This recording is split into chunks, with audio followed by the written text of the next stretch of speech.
you have to know what you are. So that has to be reflected on your headshot and that has to be reflected in your demo tape, whatever it is that you're selling. So I get frustrated when an actor doesn't know what they are. I can't work with that person because we're not going to be aligned in their, I'm not going to be able to help them. If you got something, let it rip. I'm never going to do this again. Everybody grapples with this idea that you're really a fraud. Like, I'm alive. And that's when it clicked with me. And I thought, these are not superheroes. These are just men that can do super things. Welcome back to Monday Morsels, the mini version of 10,000 No's. I'm Matthew Del Negro, and the following clip is raw and unscripted. It's a real-world, problem-solving conversation with one of the members of our 10,000 No's Insiders community. So you have a lot of actors, kind of shimmying up to you, trying to get representation. What Right. are some things that help? That you look at and you go, oh, I'd like to work with that person, or, oh, total red flag, this person's bananas, this person, whatever it might be. What are some of those things that would help you to want to represent someone? And what are those things that would hurt their chances of getting represented by you? I think, I think what can help is also the same thing that can hurt. I think the most important thing that an actor needs to know is who they are and what they are, where they are in the business and who they are in terms of what their agent is going to sell. So, if you are a leading lady, right? Like, you need to know that and you need to sell that, and that's your brand and that's your package. If you're a character actor, you need to know that. So you just, like, I get frustrated when an actor wants representation and they say, like, I, I don't know, like, my dream is to be, Leonardo DiCaprio, and the person it does not, like, is a super character actor, like in his 50s or something. It just, you've got to know what you are. So the reality is Hollywood, like, everybody wants to be outside the box, right? But you can't cut it. Hollywood has prototypes for characters, for roles. People are put into boxes into these different categories, right? Diverse, character, leading lady, quirky. There are all these different types that people are, right? Like that casting directors are looking for when they're looking for roles.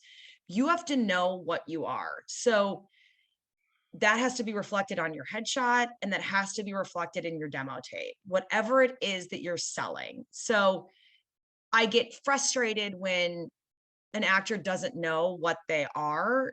I can't work with that person because we're not going to be aligned in their, I'm not going to be able to help them. Right. So, like, and Matt, I mean, you're a good example. Like, you're this lead. And so this is where I'm leading to. So Matt's a leading man, right? Like, Matt is this very handsome leading man with a New York vibe, because Matt has this kind of like New York edge to him. But also has a little bit of like kind of California surfer vibe as well. So, like, that's Matt's thing that he's selling.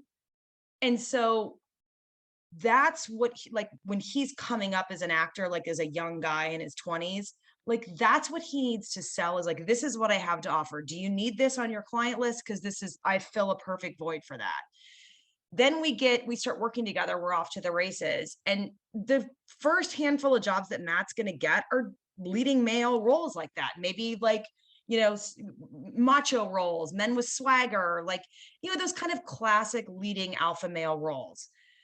As he moves through his career, then we start breaking that mold and pushing outside that box, because that's what Hollywood does. So, he's going to be jammed into this leading man box. And then it becomes, you've done that so many times, we're going to try to pivot, and you can pivot once you've got that kind of behind you. So this is the long answer to this, is you need to know what it is that you're selling and who you are, because those are the roles you're going to book immediately, and that's going to be your foundation.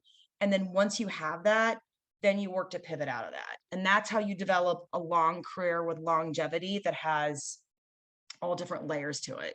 Yeah, I love that answer. And again, I feel it's interesting how this is going on, because I hear the agent answer, and then I almost want to give my actor interpretation, which is when you're young, especially, you're like, screw that. Everybody sees me as this little sliver of who I am and what I can do. And and every actor that I know that is really serious about the craft is usually pissed off at the way they are seen, because they feel like they don't realize I can also do this, this, this, and this.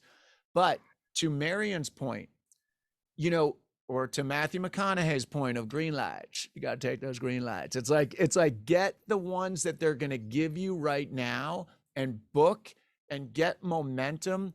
And then just when they think they know who you are, you hit them with a right hook out of nowhere. Yeah. That's what my thought was. And in the meantime, especially if you're young and your life is set up in a way that you can, you know, maybe the TV and film jobs that you're going in for, you feel like, oh, they're really on the nose. They're all in this one little, you know, section, and they don't really represent me.